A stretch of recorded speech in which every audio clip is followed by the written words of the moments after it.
সমোসা, এগুলো হচ্ছে আলু সমোসা। সমোসা এগুলো সব টমেটোর চাটনি দিছে উপরে দিয়ে, টমেটোর চাটনি মানে টমেটোর চাটনি দিয়ে বানিয়েছি, দেখা যাক কিরকম লাগে খাইতে। বিসমিল্লাহির রহমানির রহিম।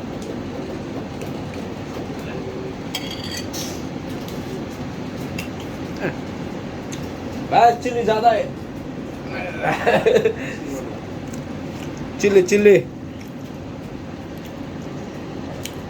মরিচ অনেক বেশি, আরবিরা বেশি পছন্দ করে।